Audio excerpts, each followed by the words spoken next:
Terima kasih Anda masih menyaksikan Kompas Petang, Saudara. Komisi Pemberantasan Korupsi KPK akan melakukan pengawasan atau supervisi penyidikan kasus korupsi yang menyeret mantan Jaksa Agung Muda Tindak Pidana Khusus atau Jampitsus Febri Adriansyah. Hal itu juga ditegaskan oleh Komisi 3 DPR RI saat pembentukan panitia kerja atau panja pengawasan kasus ini. Pengusutan kasus dugaan korupsi mantan Jampitsus Febri Adriansyah dilimpahkan ke Kejaksaan Agung. Polisi telah menetapkan Febri yang sebelumnya menjabat Jaksa Agung Muda bidang tindak pidana khusus sebagai tersangka. Meski demikian, Febri belum ditahan. Berbeda dengan tersangka lainnya, Don Rito telah berada di rumah tahanan Polda Metro Jaya. Meski kasus dilimpahkan ke Kejaksaan Agung, KPK menegaskan akan melakukan pengawasan atau supervisi dalam penyidikan kasus ini. Berarti Jumat pagi, Komisi Pemberantasan Korupsi menerima undangan, ini undangan resmi dari Direktorat Kriminal Khusus atau Dirkrimsus Polda Metro Jaya, ya, yang ditujukan kepada pimpinan terkait dengan adanya kewenangan yang dimiliki oleh KPK, ya, itu terkait dengan koordinasi dan supervisi dalam penanganan perkara di APH lain. Supervisi oleh KPK juga disampaikan Komisi 3 DPR saat mengumumkan pembentukan panitia kerja atau panja untuk mengawasi penanganan perkara dugaan korupsi yang melibatkan ex-Jaksa Agung Muda bidang tindak pidana khusus Jampitsus Febri Adriansyah. Ketua Komisi 3 DPR Habibur Rahman menegaskan pengusutan juga akan disupervisi oleh Komisi Pemberantasan Korupsi KPK. Dan mendorong pertemuan antara Kortas, Tipikor, Barreskrim Mabes Polri, ya, dan pihak Jampitsus yang baru terkait penanganan perkara ini yang sekarang ditangani oleh leading sektornya Jampitsus, tetapi tetap dengan bersinergi dengan Kortas, Tipikor, dan nanti akan disupervisi oleh KPK. Ya, dan juga akan diawasi langsung oleh panja yang akan kita bentuk dalam rapat ini. Sementara itu, mantan Ketua KPK Abraham Samad mendesak pengusutan harus dilakukan transparan dan dapat dipantau langsung oleh publik. Perlu ada transparansi yang jelas ya tentang perkara-perkara pokoknya. Karena kalau tidak, kita khawatir nanti masyarakat menganggap bahwa sebenarnya kasus ini adalah perang antara institusi aparat penegak hukum. Oleh karena itu menjadi penting bahwa kasus ini harus ditelusuri dengan adil, dibuka secara adil agar supaya masyarakat bisa mengawasi, bisa mengikuti dengan baik. Agar supaya ketika kasus ini bergulir sampai ke pengadilan, ada trust masyarakat bahwa kasus ini benar-benar kasus korupsi.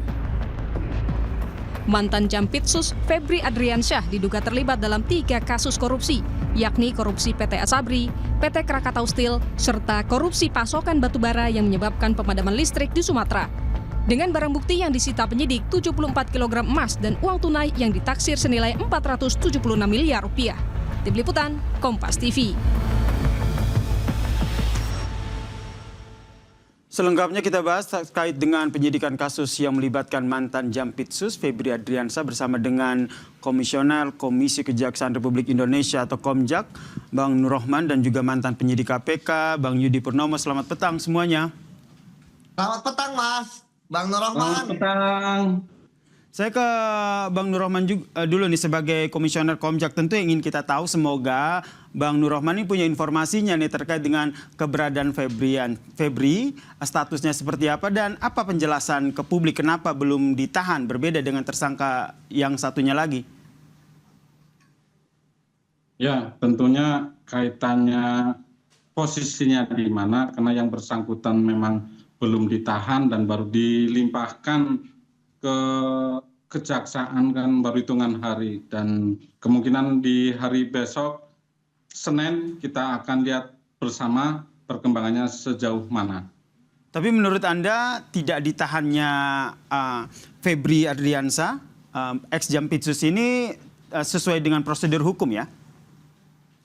Ya, tentunya itu penahanan ataupun tidak penahanan itu kan kewenangan di penyidik gitu kan, dan di sini penyidik di jaksa itu kan baru mendapatkan pelimpahan, sehingga tentunya perlu ada mekanisme biar perkara ini bisa tuntas setuntas-tuntasnya sesuai dengan hukum acara yang berlaku. Oke, ini yang menjadi harapan kita bersama, perkara ini tuntas setuntas-tuntasnya. Karena dalam penyidikannya ada keterlibatan KPK namun hanya sebatas mensupervisi. Ini yang ingin saya tanyakan ke Bang Yudi sebagai mantan penyidik KPK. Menurut Anda sejauh mana nih kewenangan KPK untuk mensupervisi penyidikan terkait dengan kasus ini?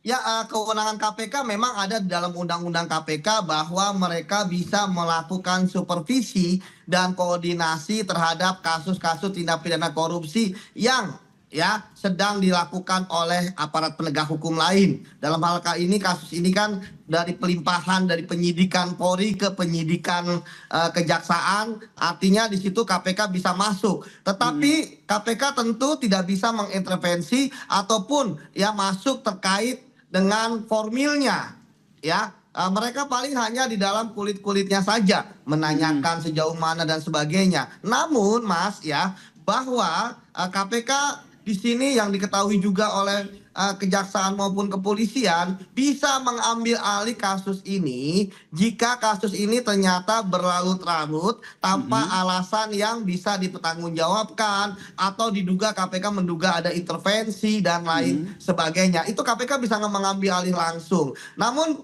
bagi saya bahwa kalau kita melihat dari proses penyidikan Polri kemudian dilimpah ke kejaksaan penyidikan juga, bahkan Polri sudah menetapkan 2 tersangka walaupun 1 tersangka belum dilakukan penahanan. Bagi saya itu tinggal menunggu waktu saja. Saya melihat sebenarnya sudah ada komunikasi segitiga antara pemimpin Polri, pemimpin kejaksaan maupun pemimpin KPK untuk melihat secara helikopter view win-win solution dari perkara ini seperti apa. Jangan sampai nanti kemudian malah perkara ini malah jalan di tempat, going nowhere, tidak on the right track. Jadi bagi saya saat ini kan teman-teman kejaksaan tentu kita percayakan saja bahwa mereka yang penyidik-penyidiknya juga pasti adalah orang-orang yang tidak punya kepentingan konflik kepentingan dengan Pak Febri gitu sebelumnya, misalnya bawahannya atau dalam pengaruhnya Pak Febri dan sebagainya. Jadi saat ini sebenarnya akan lebih mudah dari kita untuk bisa mengawasi karena dari polisi sudah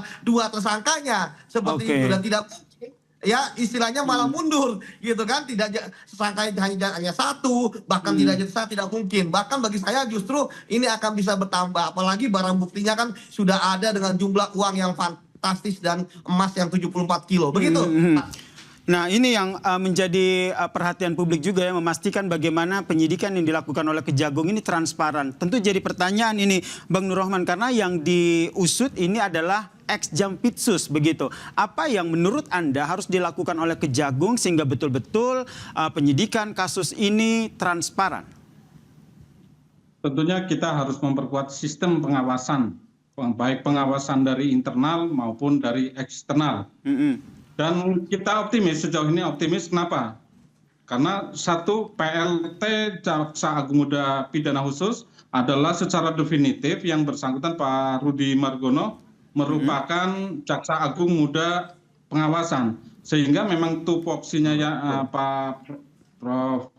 Rudi Margono ini sebagai Jamwas, tentunya memang ketika ada oknum ataupun insan adiaksa yang melakukan perbuatan tercela, itu tanggung jawab Jamwas. Dan dalam hal ini ketika ada Pak Jampitsus, mantan Jampitsus yang terlibat dalam perkara ini, tentunya itu sudah melekat jadi tanggung jawab dari Jamwas. Dan sekarang sudah bola ada di Kejaksaan Agung. Publik menunggu dan ini sudah diberi kesempatan, sehingga kesempatan ini harus dibuktikan dengan kerja nyata dan secepatnya agar kepercayaan publik tetap bisa terjaga. Secepatnya ini apa yang implementasinya? Terlebih kan Komisi 3 juga membentuk panja untuk mendesak agar pengusutan kasus ini berlangsung independen. Tentunya kecepatan dalam di sini konteksnya adalah tetap sesuai dengan prosedur, tetapi juga menjadi skala prioritas penyelesaiannya.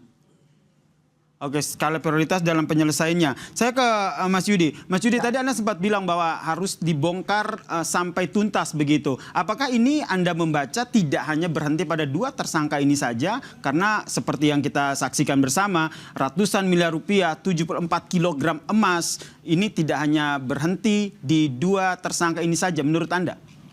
Wah, tepat sekali. Dari 3 kasus, ya kan, mulai dari awalnya suplai batu bara ke PLTU gitu kan, Asabri gitu kan, Krakatau Steel ya, termasuk uang yang begitu banyak dan fantastis. Bahkan Pak Febri di dalam konversi persnya mengatakan ada yang memiliki uang tersebut gitu kan, dan ada kutip ya loh bisa jadi kenapa bukan dia mengatakan dia gitu yang memiliki, ada orang lain. Tentu ini yang bagi saya sangat menarik ya, seorang pejabat ya di negeri kita berbicara seperti itu. Nah ini tentu yang harus ditelusuri ya kan kebenarannya, walaupun tadi saya katakan bahwa saksi atau apapun gitu ya itu bisa membuat alibi sedemikian rupa nggak jadi masalah. Tapi saya pikir di sini sekali lagi ya kita mempercayakan lah kepada teman-teman kejaksaan, karena memang Mas, tidak mudah juga bagi Polri ya kemudian kemarin itu melimpahkan gitu. Karena apa yang dilimpahkan adalah penyidikan. Apa yang membuat ini tidak mudah? Karena kan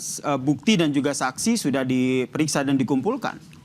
Bukan, yang dilimpahkan kan selama ini kan adalah bekas perkara yang sudah lengkap, bukan penyidikan. Gitu loh Mas.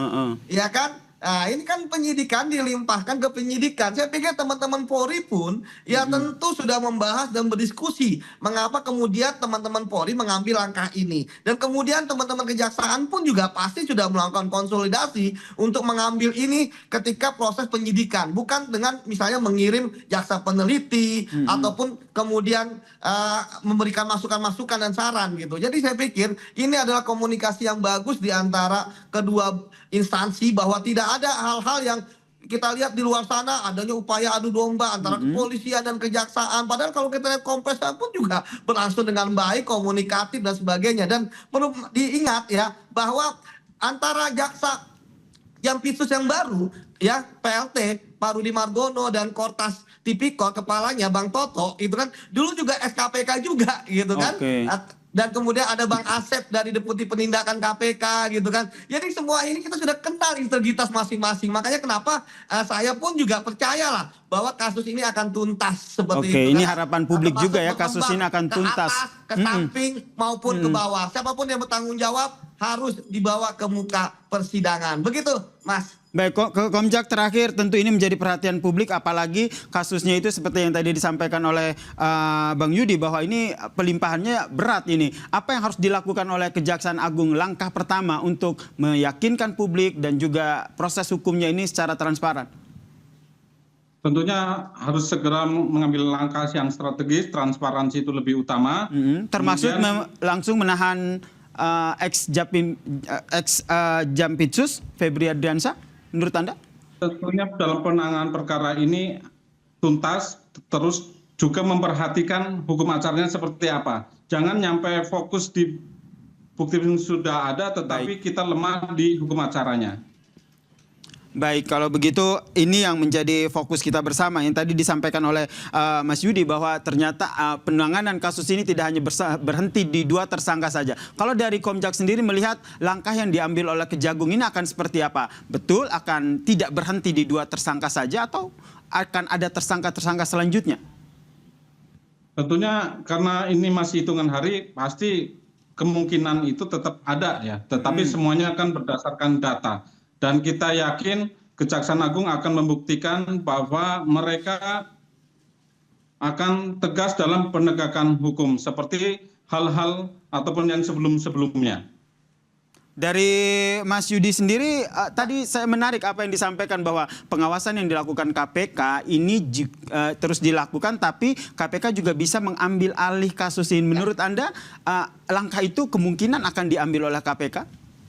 Ya, kalau bicara mengenai kemungkinan diambil, saya pikir tidak. Ya, saya yakin sekali tidak. Kasus ini akan dituntaskan oleh kejaksaan. Karena tadi bahwa bahwa ini sudah ada komunikasi di antara pimpinan kepolisian dan pimpinan kejaksaan. Jadi kejaksaan yang menjadi penyidik ya teman-teman itu tentu tidak akan main-main. Mereka pasti akan menuntut kasus ini. Sehingga saya pikir KPK pun ya mereka pun juga hanya melihat dari luar ya sebagai kewenangan mereka supervisi ya, tidak langsung masuk material gitu. Jadi mereka hanya menunggu saja karena tadi saya katakan bahwa karena sudah ada komunikasi dan kemudian ditindaklanjuti dengan pelimpahan bahkan penyerahan barang bukti yang begitu banyak ke kejaksaan, artinya kasus ini ya insya Allah pasti akan tuntas. Saya percaya itu gitu. Oke, harapan itu tentu jangan sampai hanya jadi omong kosong belaka ya. Jangan sampai omong-omong tapi harus direalisasikan dalam proses penegakan hukum yang transparan. Terima kasih Mas Yudi Purnomo, mantan penyidik KPK, dan juga Bang Nur Rohman, Komisioner Komcek, telah berbagi informasi dan perspektifnya di Kompas Petang. Salam sehat.